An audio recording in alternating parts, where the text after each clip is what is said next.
मित्रों, हमारे हिंदू धर्म ग्रंथों में कई विनाशकारी हथियारों के बारे में बताया गया है।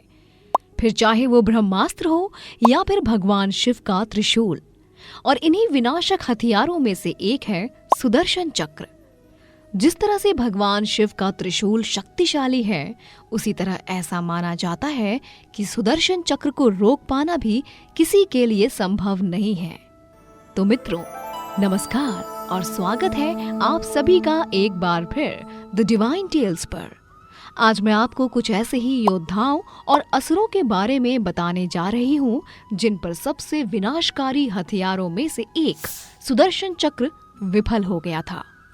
बात करते हैं अंधकासुर की।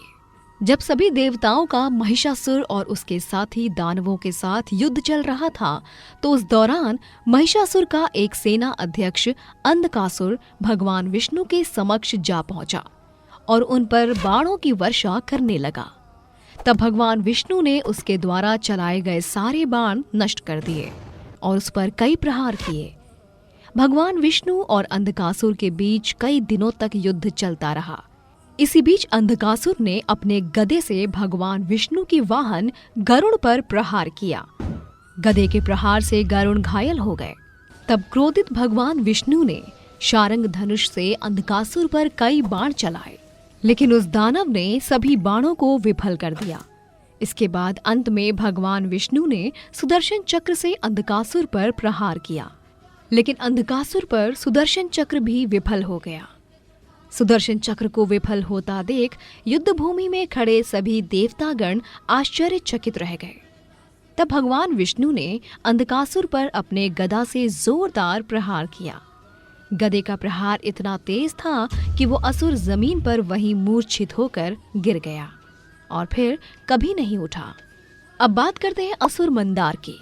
मित्रों, भगवत गीता में श्री कृष्ण और भीष्म पितामह के एक संवाद के दौरान भीष्म पितामह कहते हैं कि पूर्व काल में हिरण्यकश्यप नाम का एक दानव था।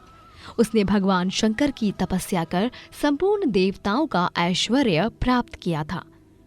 उसी का श्रेष्ठ पुत्र मंदार था, जो भगवान शिव से वरदान मिलने के बाद इतना बलशाली हो गया था कि उस पर भगवान श्री कृष्ण का सुदर्शन चक्र और भगवान इंद्र का वज्र भी तिनकों के समान हो गए थे, जिस वजह से कई वर्षों तक मंदार और भगवान इंद्र के बीच युद्ध चलता रहा।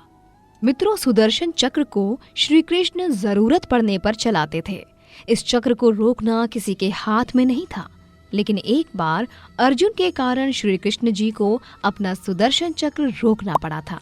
कथा के अनुसार अर्जुन और श्री कृष्ण खांडव वन को जलाने में अग्निदेव की मदद करने लगे। तब उस समय मयासुर नामक राक्षस वन में निकल रहा था। वो आग लगने की वजह से वन से निकलकर भागने की कोशिश करने लगा।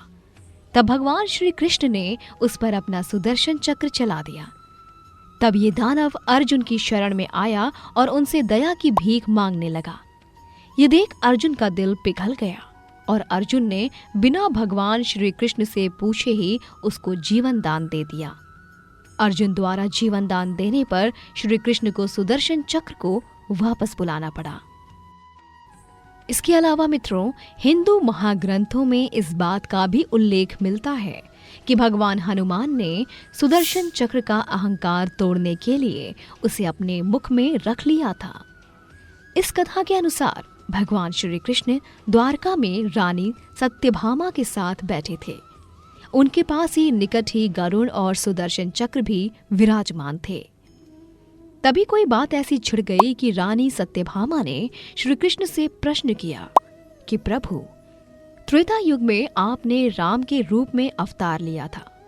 सीता आपकी पत्नी थी, लेकिन क्या वो मुझसे भी अधिक रूपवान थी? रानी सत्यभामा की बात समाप्त होते ही गरुड़ बोल पड़े कि भगवान, क्या दुनिया में मुझसे भी ज्यादा तेज गति से कोई उड़ सकता है? इसके बाद सुदर्शन चक्र का भी अहंकार जाग गया और वो भी बोल पड़े कि प्रभु, क्या संसार में मुझसे भी शक्तिशाली कोई है? श्री कृष्ण समझ गए कि इन तीनों को अपने ऊपर अहंकार हो गया है। अब कुछ ऐसी लीला करनी होगी जिससे इन तीनों का अहंकार दूर हो सके। कुछ सोचकर भगवान ने गरुड़ से कहा कि जाओ हनुमान को बुला लाओ।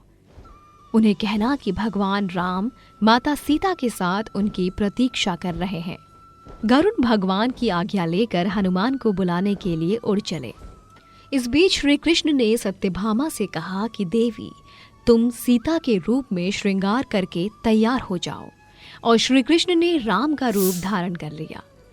भगवान श्री कृष्ण ने सुदर्शन चक्र से कहा कि तुम महल के प्रवेश द्वार पर पहरा दो और जब तक वो स्वयं किसी को ना बुलाए तब तक किसी को महल में प्रवेश ना करने दें।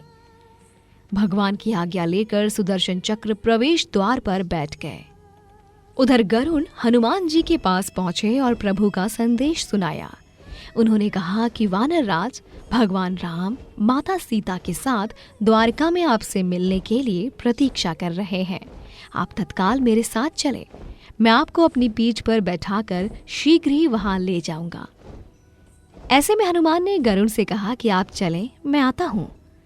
ऐसे में गरुड़ के मन में विचार आया कि हनुमान तो वृद्ध हो चले हैं, भला ये कैसे जल्दी पहुंचेंगे। फिर भी हनुमान जी के कहने पर गरुड़ द्वारिका के लिए उड़ चले। लेकिन जैसे ही वो महल में दाखिल हुए, उनके होश उड़ गए। उनके समक्ष हनुमान विराजमान थे, जो उनसे पहले ही महल पहुंच गए थे। ये देखकर गरुड़ का सिर लज्जा से झुक गया और उनका सबसे तेज होने का अहंकार भी टूट गया। हनुमान जी को देखकर श्री राम ने उनसे पूछा कि पवन पुत्र, तुम बिना आज्ञा के महल में कैसे प्रवेश कर गए? क्या तुम्हें किसी ने रोका नहीं? इस पर हनुमान जी ने विनम्रता पूर्वक सिर झुकाकर अपने मुंह से सुदर्शन चक्र को बाहर निकाला और उनके सामने प्रस्तुत कर दिया। सुदर्शन चक्र को सौंपने के बाद हनुमान जी बोले, प्रभु, इस चक्र ने मुझे रोका था, इसलिए मैंने इसे मुंह में रख लिया और आपसे मिलने आ गया। इस बात पर भगवान मन ही मन मुस्कुराने लगे। हनुमान जी यहीं पर नहीं रुके। उन्होंने प्रभु से कहा कि आज आपने माता सीता के स्थान पर किस दासी को इतना सम्मान दे दिया कि वो आपके साथ सिंहासन पर विराजमान है। इतना सुनकर रानी सत्यभामा का अहंकार दूर हो गया। तो मित्रों, इस प्रकार भगवान श्री कृष्ण ने एक बार में ही सत्यभामा, सुदर्शन और गरुड़ तीनों का अहंकार समाप्त कर दिया। तीनों भगवान के सामने लज्जित अवस्था में थे। सभी ने प्रभु से माफी मांगी और उन्हें बात समझ में आ गई। तो मित्रों, आज की इस वीडियो में बस इतना ही। उम्मीद है आपको आज की ये वीडियो पसंद आई होगी। इस वीडियो को लाइक और अपने मित्रों और परिजनों के साथ शेयर अवश्य करें। साथ ही अब मुझे दें अनुमति जाने की। और हाँ, वीडियो को अंत तक देखने के लिए आपका बहुत बहुत शुक्रिया।